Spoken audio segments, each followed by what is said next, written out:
I should have known from the start, from the moment that NASA agent with his flawless suit and soulless smile knocked on the door of my Seattle apartment. He said my name had come up in a confidential selection for a special climate research program in the South Pole, a program that required engineering skills, yes, but also discretion and psychological resilience. I was foolish enough to say yes. On paper, it looked like the opportunity of a lifetime. A 6-month contract, hazard bonuses, total secrecy. The base. Polaris Station. An experimental NASA climatology outpost buried deep beneath the Antarctic ice. But from the very moment I set foot inside, something felt off. It wasn't just the eerie silence or the claustrophobic architecture. It was like the air itself hummed with something that shouldn't be there. My name is Alex Carter. I'm 32, a mechatronics engineer, and up until 3 weeks ago, I thought the greatest mystery in life was how Amazon drones always knew to deliver my packages right when I was in the shower. But now I understand there are things lurking in the shadows of the world, whispering promises in languages no human should ever comprehend. Polaris Station ran deep, far deeper than any climate research station should. Elevators descended through dozens of levels, each one colder, darker, and more inhuman. It didn't take long to realize the so-called atmospheric research was just a cover. The real base, the one only a few had access to, began at level 12. I only found out because a maintenance tech disappeared during a geothermal inspection, and for some reason they sent me instead. It was in the corridor between levels 13 and 14 that I heard it for the first time. A whisper, faint, almost imperceptible, like a drawn-out hiss but rhythmic, intentional. I looked around. No ventilation system there. No valve that could explain the sound. Just ice, metal, and darkness. I returned to the upper levels, shaken, tried to report it to the base director, a man named Dr. Kinsey. He just smiled. You'll get used to it, we all do. But that wasn't something you got used to. The nights began to shift. My dreams, once mundane, became intense.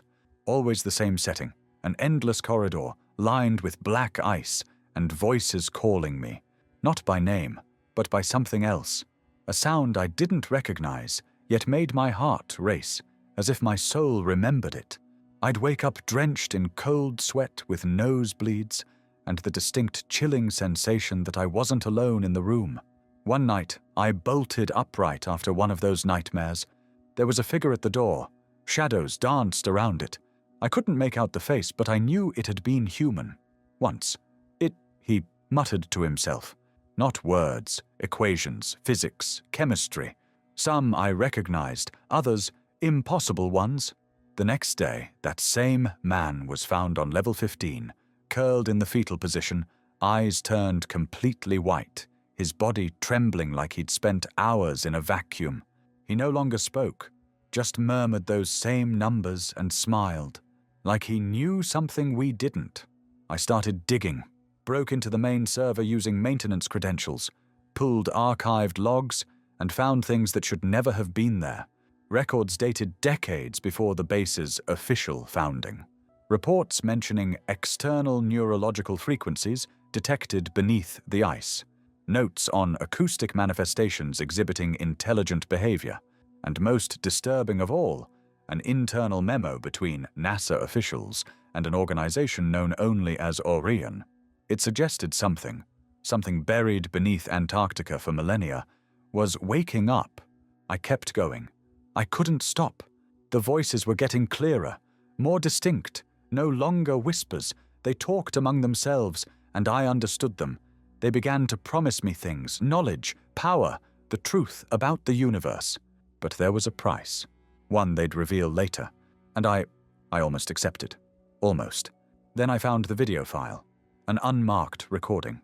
It showed one of the researchers, a red-haired woman, sitting calmly in one of the containment rooms deep below. She murmured the same words the technician had said before breaking down. But then she stopped, looked straight into the camera, as if she knew someone would watch it in the future, and said, "They want out, but they need us." Every listener, every believer opens another portal, another channel. They promise wisdom, but take lives in return. Before I could pause the video, the screen shook, distorted, and for less than a second, something appeared. Something with eyes, many eyes, all staring at me. Since then, the voices have changed. Now they speak directly to me. Through the intercom, the walls, the wind through the vents. They know that I know, and they want me on their side. They say I'm a perfect conduit, that I was chosen, that the blood in my veins isn't entirely human, that the legacy is within me. Whatever is buried beneath Polaris Station, it's not from this world, and I have the dreadful feeling they're not trapped in here to be studied. They're trapped in here to protect the rest of the world from something far worse. But with each passing day, their prison grows weaker. And me? I'm starting to forget who I am, and remember who I was before I was human. I woke to the sound of the base alarm, set to its lowest possible level, a slow, deep beep, pulsing like a distant heartbeat. It was 3 a.m. All floors above level 10 were dark. No emergency lights, no signs of life. And yet, I heard footsteps, slow, dragging along the corridor outside my room. I silently threw on my coat, grabbed my access card, and carefully opened the door. The hallway was empty, but at the far end, near the elevator, there was a blur, a silhouette, as if something were bending the light itself. When I moved closer, it vanished with a sharp crack, as if slipping into another frequency. I should have gone back, locked the door, but instead, I went down, using the stairs. The lower levels were even quieter than usual. On level 12, the sensors were dead, cameras offline. The only light came from a greenish glow at the end of the containment corridor, and when I reached it, I saw the impossible. 3 team members, Halverson, Lee, and Dr. Barris, were kneeling before the metal wall that separated the base from the glacial chamber. But the wall wasn't solid. It rippled like a water mirror, and in the reflection, I saw something. Something hunched, pulsating, with eyes that seemed to absorb all surrounding light. The 3 of them were murmuring in unison. Yiknarezhul, Yiknarezhul, they chanted, hands pressed to the metal. Barris turned his face slowly towards me.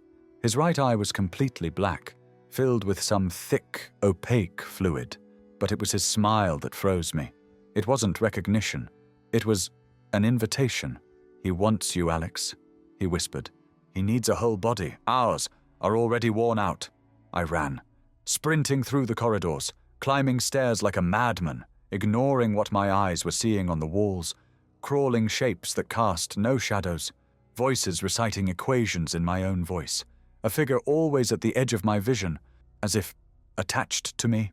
In the mess hall, I found just one person, Garrett, the mission's former biologist. He was sitting, staring at the wall, holding a pencil, a notebook in front of him. The sketches looked like circuits, but alive, slowly shifting, as if drawing themselves. You heard them, didn't you? He said, not looking at me. It's too late. The base isn't a lab, it's an anchor. And the anchor is sinking. I sat beside him, asked what he meant. Garrett turned his head slowly and whispered, They didn't come from outside. They were here before us, before the ice, before oxygen, buried beneath the crust, waiting for the moment humanity would create ears sensitive enough to hear them. He paused, then continued, And the South Pole? It was chosen by them. We thought it was NASA's decision, that we built the base here. But the project, the calculations, the ice maps, it was all already written, in bones, in electromagnetic pulses. We just obeyed. My skin crawled. I remembered one of the first documents I accessed, an old memo, unsigned, describing hexagonal pattern interference in the stratospheric levels, and how Polaris Station was meant to analyze, not interact. But now I understand. The base was never about studying the weather. It was about keeping what lies below, sealed. But something changed. Since the first whispers, structural failures had become more frequent. Small tremors, fluctuations in the local magnetic fields.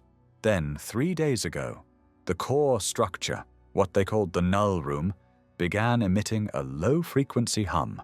one only audible in total silence, and it vibrated inside the skull. We went down together, to the lowest level, level 17, the null room. There were no doors, just a circular arch covered in symbols no one could translate, and beyond the arch, an energy field.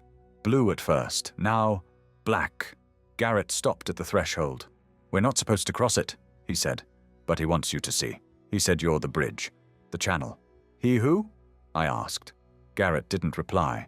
He pulled a small cylindrical object from his pocket. Glass. Inside, a dark substance, speckled with tiny points of light, like stars. He handed it to me gently. "This is part of him," he said. "A fragment. When you're ready, look through it." And then, without warning, he stepped through the arch. The energy field shimmered, flickered, and he vanished. No sound, no trace. Since then, I've carried the cylinder with me. I haven't looked through it. Not yet. But I can feel it vibrate. I feel the whispers growing. Now, when I sleep, I no longer dream. I see structures that defy geometry, temples made of flesh and time, and at the center, an entity, massive, with mouths that are not mouths, hands that are not hands, and eyes I've seen in every reflection since, including now, because the security camera in my room shows me at this very moment standing behind myself. But when I turn around, nothing, only the voice, now repeating a new phrase. "The price has been accepted, Alex. Power is coming, but it requires fuel. It requires lives." The fear I had felt until then was human, but that night I understood what existential terror is. A fear that doesn't come from darkness, but from awareness. From realizing that what's coming doesn't merely want to destroy, it wants to reshape. That every decision we made, from building the base to the classified experiments, weren't choices. They were instructions. And now, the voices didn't just whisper at night. They spoke constantly. During my shifts, during meals, in every moment of silence, they grew louder. I began to recognize them. Some had tones resembling people I'd known. Others weren't human at all. The next morning, I received a summons. Dr. Kinsey wanted to see me. Not in his office as usual, but in the decommissioned cryogenic chamber on level 15, an area that, according to the maps, had been out of use for over 5 years. I went down without question. When I arrived, the doors were open. Kinsey was inside, alone, sitting in one of the abandoned pods. The scent of ancient ice and ozone was almost unbearable. "You hear them, don't you?" he asked, without looking at me. "Yes," I replied, not bothering to lie. He nodded slowly. "They chose you, but they chose me too. Years ago, I refused, I ran, and now they want the next." Kinsey stood, walked toward me. His eyes were tired, bloodshot, but there was something else in them, something desynchronized, as if blinking out of sync with reality. "Do you know what's buried beneath us?" he asked. "The real base. It doesn't end at level 17. It goes much deeper. They found it by accident during a drilling mission in 1986. Thought it was a cave system, until the first ones heard the call." Kinsey handed me an old access key. Magnetic, marked with a symbol I'd never seen, a double spiral crossing a hexagon. "Go to level 18, but go alone, and take the cylinder." I didn't ask how he knew about it. I descended. The stairs beyond level 17 felt more primitive, as if built by another team, or another species. The steps were narrower, the air heavier. My ears began to ring. Pressure, frequencies, something vibrating inside the bones of my skull. Level 18 wasn't a technical floor, it was a temple. The central chamber was spherical, with black columns rising into a ceiling that seemed to vanish into infinity. At the center, a pedestal, and upon it, a figure. It looked human from afar, but as I drew closer, the impossible details emerged. The skin was translucent, revealing inner structures slowly rearranging, like flesh-made gears. Its eyes were closed, but I felt it watching me. The figure was alive, suspended, as if in stasis. Beside it a structure shaped like the cylinder I carried, but much larger. as if what I had was just a copy, a decoy. The pedestal began to emit a sound, disjointed phrases, words in overlapping languages, until a voice came through, clear, human, my own, Alex Carter, genetic descendant of the original bearer, lineage maintained, structural integrity of conduit, satisfactory, ready for partial integration. I tried to step back, but my feet wouldn't move. The cylinder in my pocket began to glow, heat up, and before I could act, it floated out, hovering between me and the suspended figure. The integration began. Images flooded my mind. Not visions, memories, but not mine. I witnessed the birth of a civilization within the core of a cold star, a species without fixed form, communicating through gravitational waves. They had found something, a fragment, a remnant of another existence, something that should not have endured. They called it Nashtal, which in mental translation meant that which whispers in the cracks. They studied it, tried to contain it, and failed. So they created the conduits, hybrid beings capable of interacting with fragmented realities, capable of communicating with entities that exist outside of linear time. I was one of them. Or rather, I was meant to be. I came back to myself on my knees, blood trickling from my ears, but I was alive, and the cylinder was now embedded in my skin, in my right forearm, pulsing beneath the flesh like an alien vein. Back on level 17, the halls were filled with voices. Not voices you hear, but voices you feel, like thoughts that aren't yours, yet surface with an unsettling intimacy. One of them was Kinsey's. Now you understand? It said, they're not invading us, we're returning something we stole, eons ago.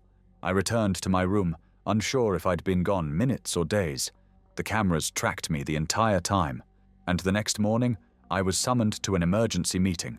The bodies of Halverson, Lee, and Barris had vanished.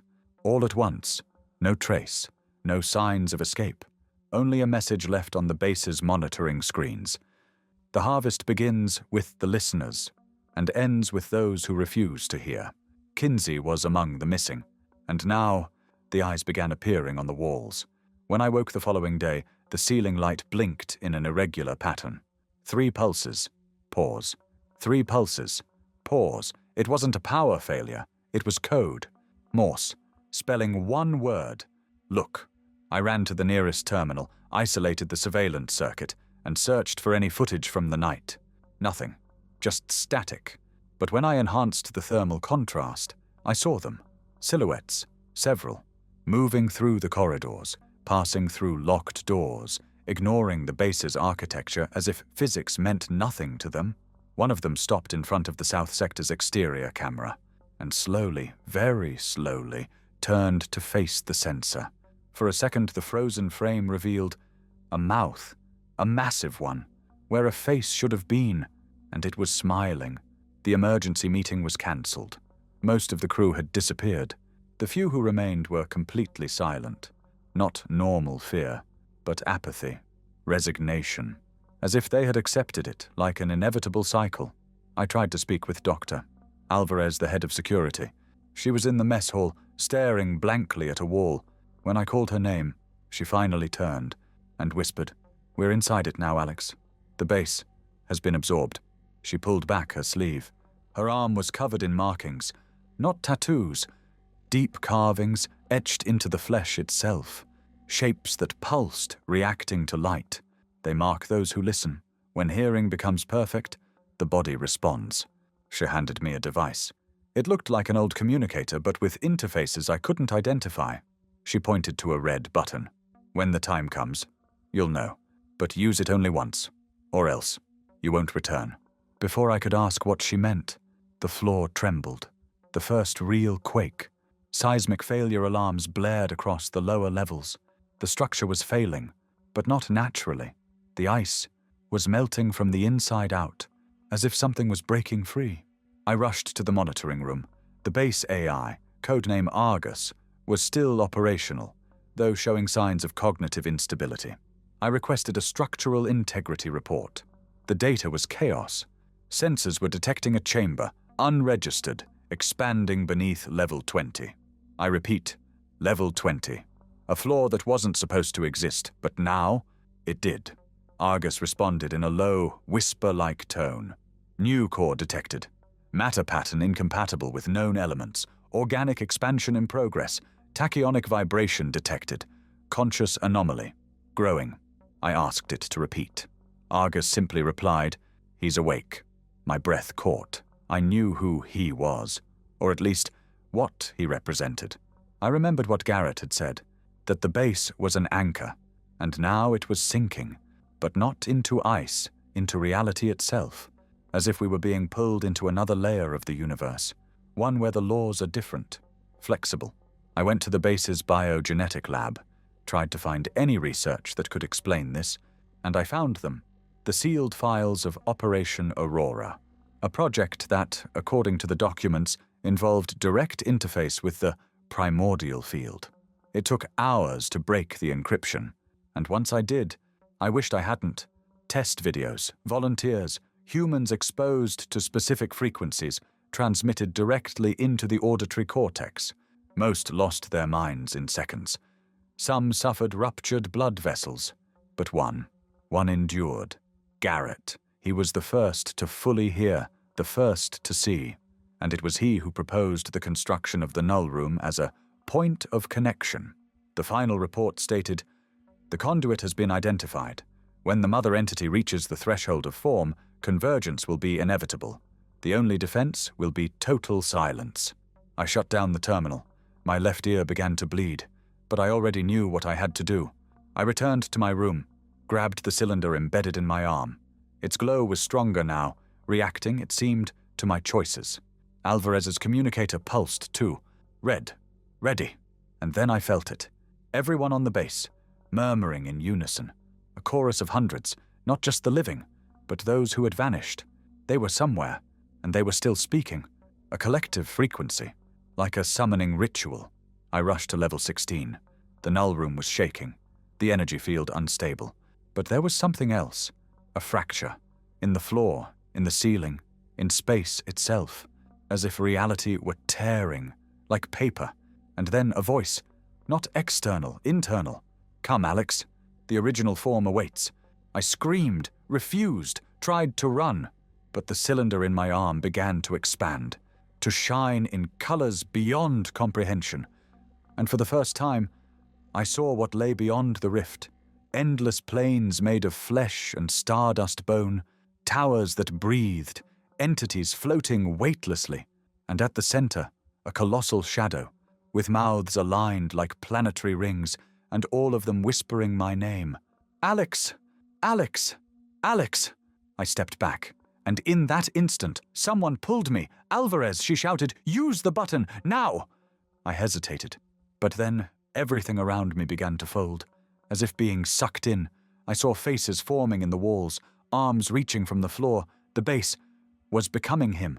And then I pressed the button. The world exploded into white. It wasn't a normal explosion. No fire, no sound. Just a wave of absolute silence, followed by a flash so intense that for a moment I doubted I still had a body. I fell, or was thrown, or simply ceased to be. I woke in a place that shouldn't exist. No ceiling, no floor, just a space dash between spaces. Translucent planes with suspended structures bending toward points the human eye couldn't focus on. And all around me, floating in chaotic patterns, they were there. Not as grotesque entities, not as tentacled monsters. Number that would have been too easy. They were ideas, living ideas, each one manifesting as a pure thought, condensed into shape and sound. Some wept, some laughed, some ignored me. Others wanted me. Then I heard it. "You've crossed the threshold, Alex."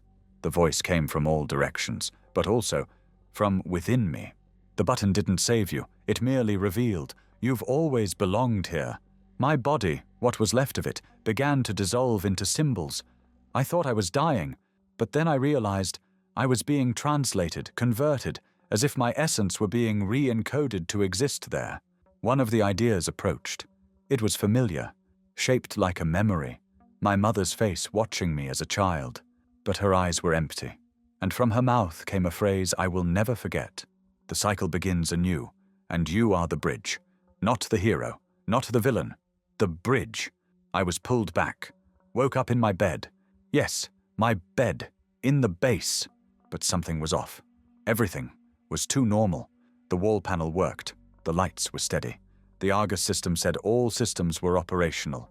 No alerts, no anomalies. I went down the halls. People walked normally, engineers laughing, technicians arguing over reports. Alvarez passed me in the corridor and just nodded, as if nothing had happened. But I knew this wasn't real. I tested the AI. Argus responded perfectly. I even asked questions that required complex calculations and obscure historical data. All accurate. But then I whispered one word, just to test, an ashtal. The system froze. For a millisecond the environment flashed red. And a voice replied, observing. This wasn't my world. It was a simulation, a bubble, a prison, or a lab, built by them. And I was the test subject. I went to level 12. The null room was there, untouched, but now with a new terminal beside the archway.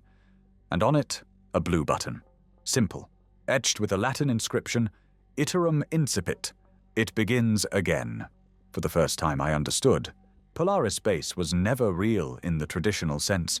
It was a convergence structure, a fixed point between realities, a place that repeated in loops, inversions, in simulation levels, testing human responses to the whisper's influence. Each version of me, each iteration made different choices. Some embraced the power, some went mad, some became perfect conduits, others were discarded. And me? I was the first to remember, the first version to retain consciousness between iterations, and that scared them. Then the glitches began, tiny errors in the code of the world around me, people repeating phrases, scenes restarting like frozen video loops, objects shifting places when no one was watching, voices behind walls that didn't exist. I needed to escape. But how do you flee from a place that doesn't exist in fixed space-time? That's when I discovered the others. Others like me. Fragments of consciousness trapped in the same cycle. Some delirious. Others far too aware. We met in the interstices, forgotten corridors between levels, where the simulation's code was weakest. There we could talk, exchange data, theories, and the most terrifying came from one of them. A man who called himself only O'Hara. They're building a god, he said. A god made of versions. Each Alex, each me, each awakened mind feeds this entity. They call it the architect of the end. What's it for? I asked. To replace humanity, not with machines, but with a superior idea, a being formed from the sum of all our choices and all our failures. He gave me something, a code fragment, printed on paper, like some ancient relic. He said it was the way out, a pattern that could overload the simulation, but to use it I would have to reach level 0, the origin. Where is level 0? At the center, below everything. But it hides. It only appears to those who've given up everything, except the truth. Since then, my mission changed. I no longer want to survive. I want to escape. I want to destroy the cycle, and for that, I need to find level 0.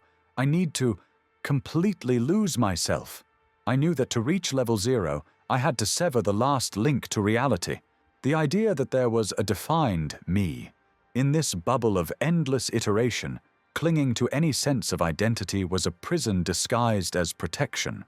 O'Hara warned me. Level 0 only reveals itself when you no longer belong.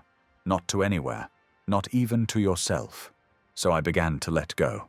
I erased my name from all records, deleted my images from the base's internal files, avoided mirrors, avoided thoughts. For days I wandered without speaking to anyone, just observing, just breathing, until one morning I didn't recognize my own voice. That's when the path began to appear. On the wall between levels 8 and 9, a crack emerged, tiny, invisible at first glance. But as I passed it, the embedded cylinder in my arm vibrated, and the crack pulsed, and widened. I stepped through. There were no stairs, no elevator, just a vertical tunnel descending into nowhere, where gravity seemed suspended. I floated, or was pulled. The details are blurs of light and sound. I only remember the sensation, like spiraling inward into myself. Then finally, I arrived. Level 0. The first impression was total absence. No walls, no floor, no color. It was the space between before and after. And there, at the center of the void, a figure, not made of flesh, not of light, but of mathematics, a living construct of equations, pulsing with the rhythm of billions of simultaneous possibilities, a being that could only exist where time and space became malleable ideas. It spoke, in my voice, in all voices. Welcome to the origin conduit. You've reached the end of the curve, and now you must choose. Choose what? To merge, or to reset the cycle. Merge with who? With me. In that moment I understood. The architect of the end wasn't a monster. It was a reflection, the sum of all choices made by me and by all the others like me, across every iteration.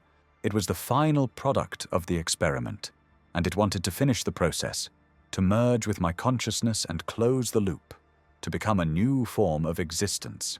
I hesitated. O'Hara had given me the code, the key to destroy it all. But what if it was a trap? What if using the code was part of the cycle itself? What if resistance was expected? But I had to try. I pulled out the fragment of code. The entity reacted. It vibrated, recoiled.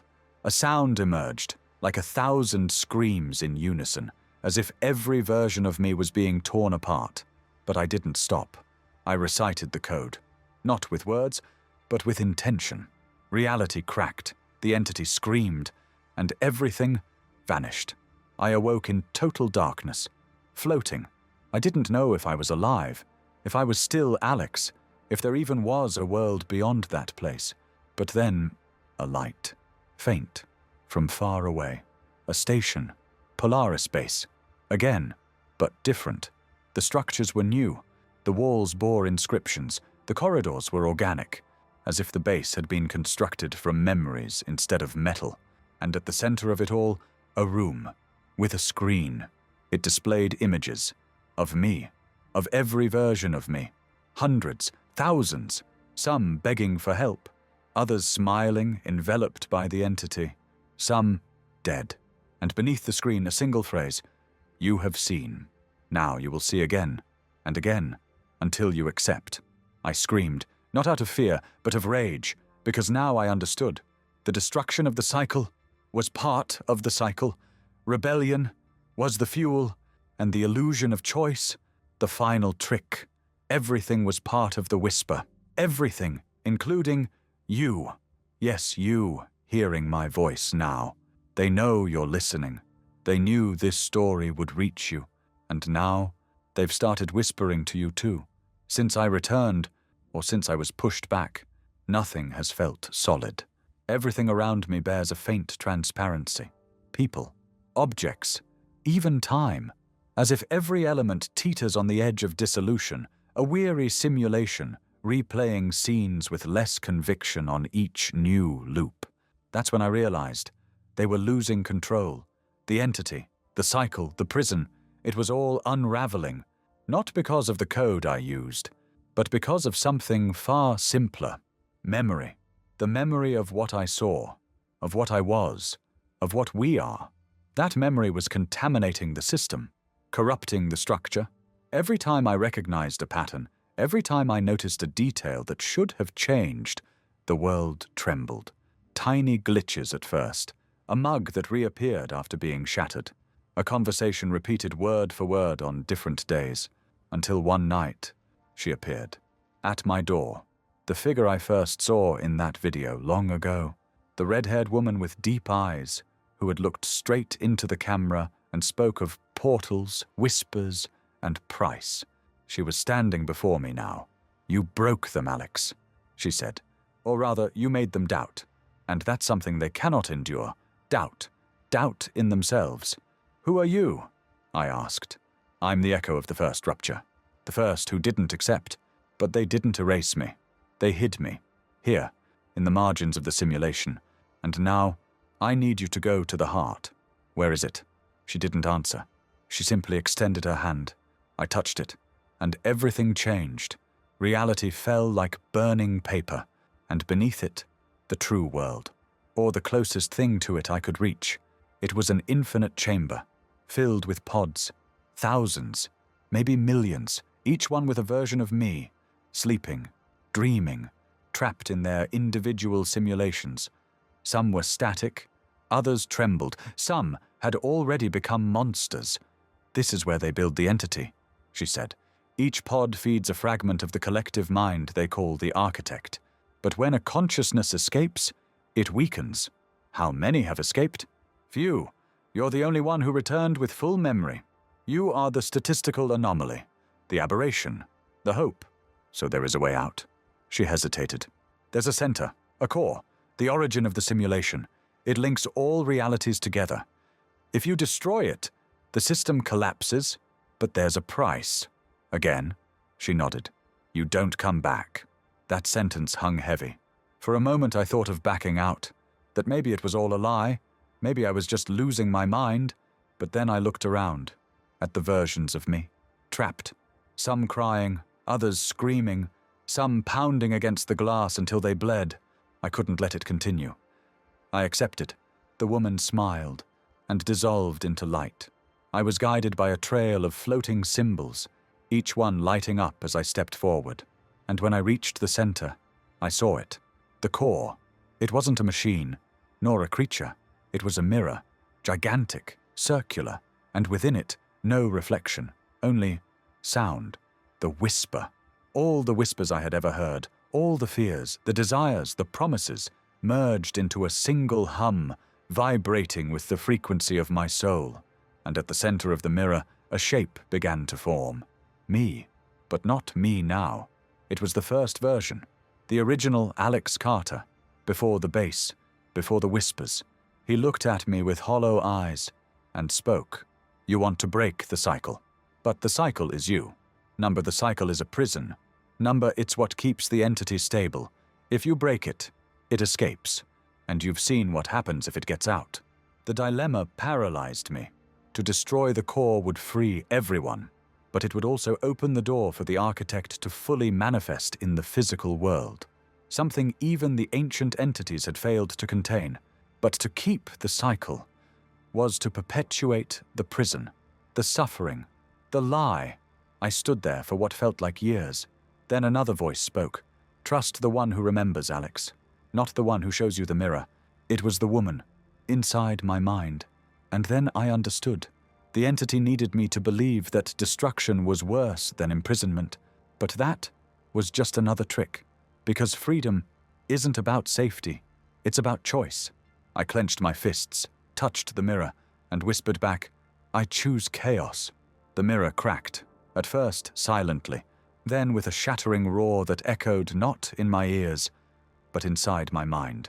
A fracture spread in every direction, slicing through the very fabric of the simulation like a blade cutting through overlapping veils of reality. The core screamed. Yes, screamed. Not with a voice, but with everything. The room flooded with impossible lights, each one carrying an emotion, a memory, a collapsing universe. The pods surrounding me began to open, one by one, thousands of me's awakening, some in shock, others in ecstasy, but all aware. The scream of the architect of the end echoed through every corridor of the base, shattering walls, warping structures, ripping gravity apart. Polaris base was unraveling in layers. A buried city, a forgotten temple, a nightmare of flesh. Every version of the base, overlapping, collapsing together. She appeared beside me, no longer translucent, no longer an echo, now real. He's coming, she said, looking up, where the ceiling melted in waves of unstable code. But you're no longer just Alex. You are all, and all can fight. And then I felt it. Thousands of minds fusing with mine, all the awakened versions becoming a single stream of thought, a tide of accumulated will. It wasn't control. It was synchrony.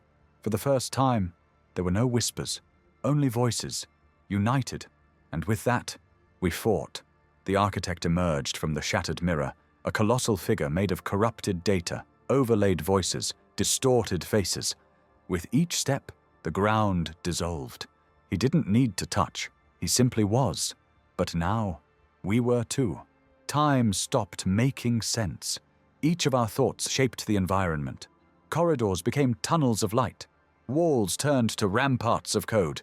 And at the center of it all, us, the conduits, channeling everything we had been, everything we had seen, against him. Not with weapons, with memories. We showed him our homes, our loves, our failures, our regrets, human things, things he could never simulate with perfection. Because real pain is chaotic, and chaos he could never understand. He roared, tried to divide the collective mind, tried to infiltrate the whispers, but now we knew how to resist. We knew that every time he whispered a promise, all it took was for one of us to remember the lie behind it, and the spell shattered. The base lights turned red. Alarms echoed across all frequencies. Collapse in progress. Containment zone compromised. Hostile entity destabilizing the veil. And then, he tried to bargain. His voice became singular.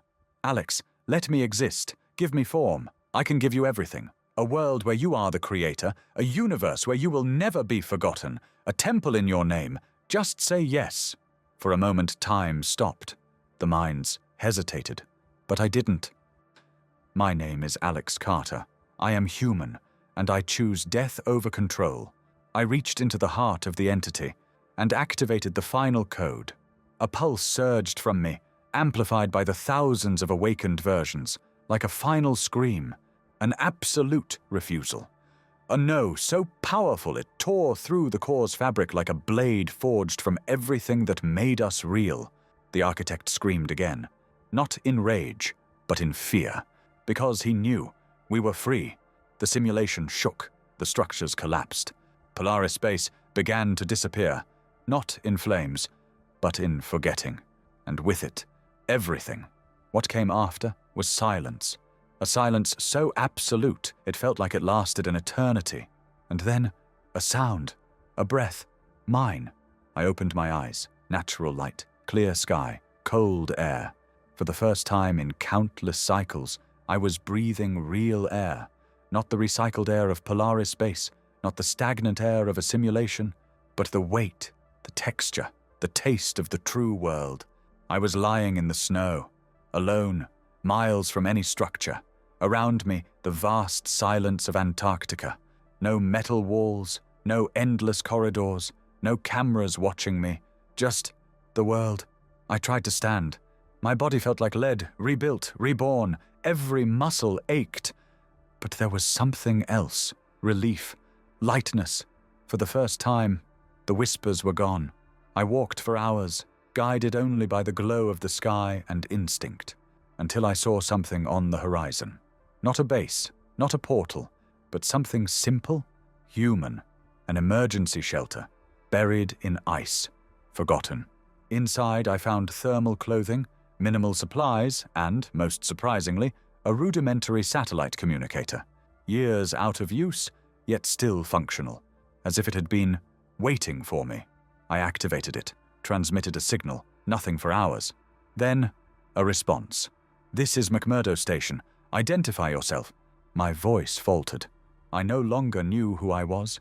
Alex Carter, the conduit, the survivor, the only one. I simply said, "I need rescue." It took them 2 days to find me. 2 days during which I slept for the first time. Without dreams, no visions, no whispers, just silence and exhaustion. When they arrived, the faces were human, real expressions. They touched my skin, wrapped me in blankets, gave me IV fluids.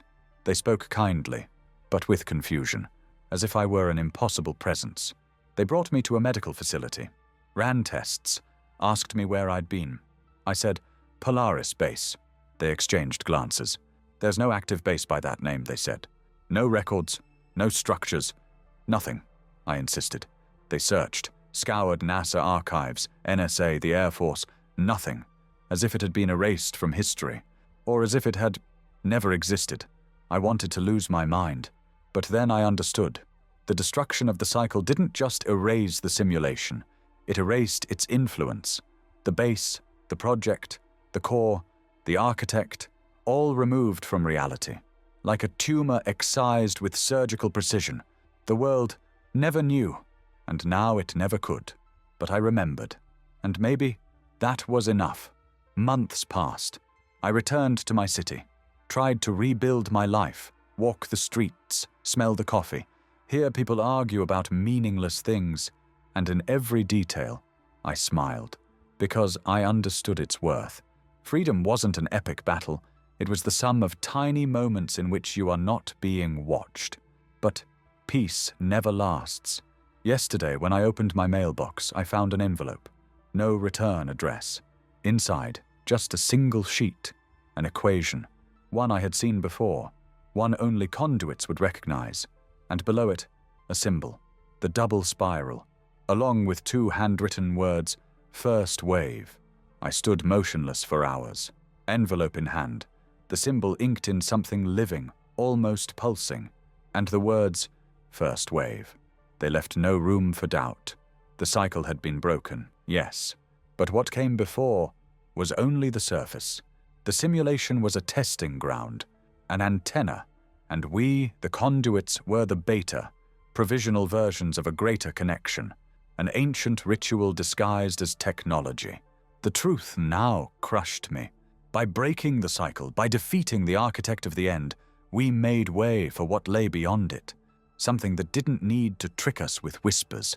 Something that didn't want to manipulate, but to consume. My mind, though worn, tried to rationalize. Maybe it was a trick, a late delusion. But deep down, I knew. The equations didn't lie. I understood them as if I had written them myself. And in a way, I had. I had been part of the key. One among thousands, a cycle among others. And by breaking mine, I allowed others to descend. I couldn't run. I couldn't hide. But I could prepare. Over the following months, I reconnected with those who had disappeared. The rare survivors. Garrett, O'Hara, even Alvarez, who had reappeared mysteriously in a psychiatric hospital in Alaska with no memory of anything. But slowly, she began to remember. Each of us had received the same warning, same equation, same symbol. One by one, we gathered, no longer as prisoners, no longer as test subjects, but as sentinels. Because we understood, the first wave wouldn't be like the whispers. It wouldn't be invisible, nor subtle. It would be brutal, immediate, definitive. And when it came, there would be no time to prepare. The sky would be the first to fall, then language, then names, and finally, reality. But until then, we have work to do. Each of us found a fragment of the old simulation anchored in the real world. Places with strange patterns, unusual frequencies, buildings no one remembered constructing, documents no one claimed to have signed, and within them, signs of something forming. Forms sliding down walls, people speaking with echoes, children drawing eyes on windows. The first wave has begun. Maybe you think this is fiction. Maybe you believe this video is just another weird corner of the internet. But look around. Start noticing the repetitions, the phrases people say without thinking, the music playing endlessly in the background, the faces you see again and again in the crowd. You're in Polaris Base now. You just haven't realized it yet. But when the whispers start, when they offer you power, when they ask for a price, remember me, remember the cycle, and do what I did. Say no, and run.